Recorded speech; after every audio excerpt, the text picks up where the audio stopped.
2026వ సంవత్సరం మార్చి నెల 4వ రాశి కర్కాటక రాశి. కర్కటస్య నిశాకరః. కర్కాటక రాశికి చంద్రుడు అధిపతి. ఈ కర్కాటక రాశికి మార్చి నెల, డిసెంబర్ నెల 27 వరకు కూడా చాలా అష్ట కష్టాలు, చెప్పడానికి వీల్లేని కష్టాలు వచ్చినాయి. సరే, జనవరి వచ్చిన తర్వాత కొంత మంచి మార్పు వచ్చింది. ఏది వచ్చినా ఒకటి మాత్రం ప్రత్యేకించి చెబుతూ ఉన్నా, చెట్టు నిండా కాయలు ఉన్నాయనుకోండి, పంట పండినప్పుడు ఏమవుతుందంటే ఆకుల కంటే ఎక్కువగా కాయలు ఉంటాయి. పైన ఆకుల మధ్యలో కాయలు ఉంటాయి. చెట్టుకి కాయలున్న చెట్టుకి ఏం చేస్తారు, రాళ్ళు మాత్రం ఎక్కువగా వేస్తారు. ఈ రాళ్ళు వేస్తే కాయలు రాస్తే తీసుకుపోదామని. ఇప్పుడు ఇళ్లల్లో మామిడి చెట్టు, జామ చెట్టు ఇట్లాంటి చెట్లు వేస్తారు, సపోటా చెట్లు ఇట్లాంటి చెట్లు వేస్తే ఏం చేస్తున్నారు, రాళ్ళు తీసుకొడితే ఇళ్లలోకి వస్తున్నాయి. అట్లాగే ఈ కర్కాటక రాశి చాలా విశేషమైన రాశి. ఈ కర్కాటక రాశి ఎంత విశేషమైన రాశి అంటే, ఈ కర్కాటక రాశికి అధిపతి చంద్రుడు. ఈ చంద్రుడు అధిపతి అవటం చేత అందరినీ కూడా ప్రేమించే మనస్తత్వం ఉంటుంది. ఎవరికి అపకారం చేసే మనస్తత్వం ఉండదు. అపకారికి కూడా తిరిగి అపకారం చేసేటువంటి మనస్తత్వం ఉండదు. ఎంతో శాంత స్వభావం ఉంటుంది. ఎటువంటి కష్టాలనైనా సరే కష్టంగా భావించకుండా ప్రశాంతంగా, కష్టాన్ని సుఖాన్ని కూడా లెక్క చేయకుండా ముందుకు వెళ్ళిపోయేటువంటి పరిస్థితి ఉంటుంది. అయితే ముఖ్యంగా జ్యోతిష్యంలో చెప్పాల్సింది ఏమిటా అంటే, ఎప్పుడు కూడా ప్రతి మానవుడు కూడా కష్టం రాకుండా ఉండని వాడంటూ ఉండడు.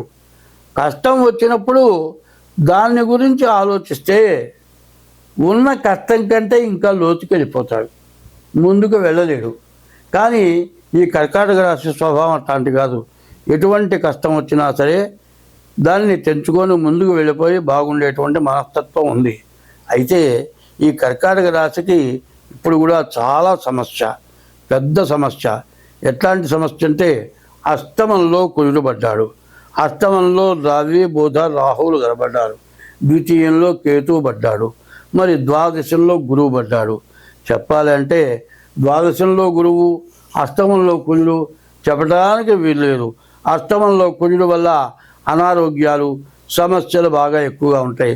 ద్వాదశంలో ఉన్నటువంటి గురువు వల్ల వ్యయం, విపరీతమైన ఖర్చులు ఉంటాయి. మరి కేతువు ద్వితీయంలో ఉన్నాడు, ద్వితీయంలో ధనాధిపతి అయినాడు.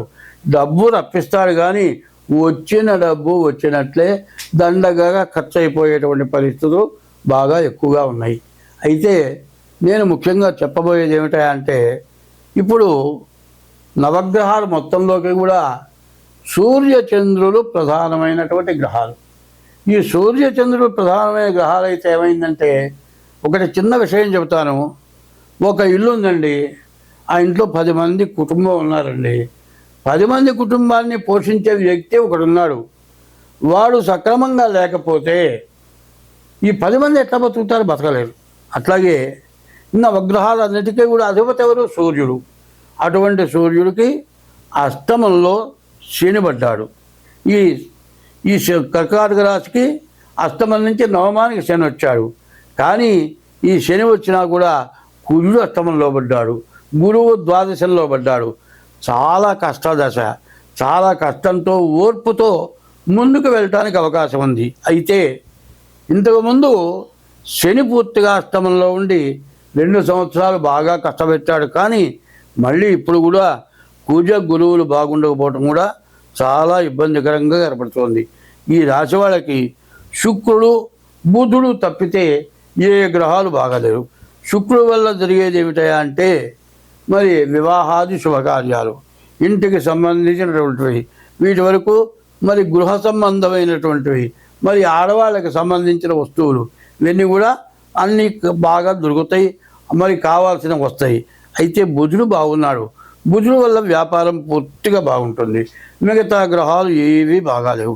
తర్వాత కుజుడు, గురువు వల్ల చాలా నష్టాలు కష్టాలు ఎక్కువగా ఉన్నాయి. దీన్ని అంతటినీ మించి మీరు చేయవలసింది ఏమిటా అంటే, డేట్ ఆఫ్ బర్త్ ద్వారా తప్పనిసరిగా మీ జాతకం చూపించుకోవడం చాలా అవసరం. ఎందుకు అంటే, మీకు చెప్పాలి అంటే దాదాపు 8 గ్రహాల్లో 2 గ్రహాలు పూర్తిగా బాగున్నాయి. మిగతా గ్రహాలు 6 బాగాలేవు. దానివల్ల మీకు నష్ట కష్టాలు బాగా ఎక్కువగా ఉంటాయి. దానివల్ల మీరు చాలా ఇబ్బంది పడతారు. కాబట్టి ముందుగా డేట్ ఆఫ్ బర్త్ ద్వారా జాతకం చూపించుకోవడం చాలా అవసరం. సరే చెప్పాలి అంటే విద్యార్థులకి పూర్తిగా ఇబ్బందికరంగా ఉంది. ఉద్యోగస్తులకి అంతకంటే బాగా ఇబ్బందికరంగా ఉంది. వ్యాపారస్తులకు బాగుంది. భాగస్వామ్య వ్యాపారాలు పనికిరావు. వ్యవసాయం పూర్తిగా బాగాలేదు. మోటార్ ఫీల్డ్ అంతకంటే బాగాలేదు. బిల్డర్స్కి మాత్రం పూర్తిగా బాగుంది. రియల్ ఎస్టేట్ వాళ్ళకు కూడా బాగుంది. తర్వాత కళాకారులకి పూర్తిగా బాగుంది. పైన ఇక్కడి నుంచి 2025 నుంచి 2028 వరకు కూడా ప్రతి వాళ్ళకి కూడా చెప్పడానికి వీలేని నష్టాలు కష్టాలు బాధలు ఎక్కువగా ఉండే పరిస్థితులు ఉన్నాయి. కాబట్టి ప్రతి సంవత్సరం కూడా ప్రతి వాళ్ళు కూడా డేట్ ఆఫ్ బర్త్ ద్వారా జాతకం చూపించుకొని దానికి ఎట్లా చేస్తే బాగుంటుంది తెలుసుకొని మీరు ఉపశమనం చేసుకోండి. మీకు అన్ని విధాలా బాగుంటుంది. స్వస్తి.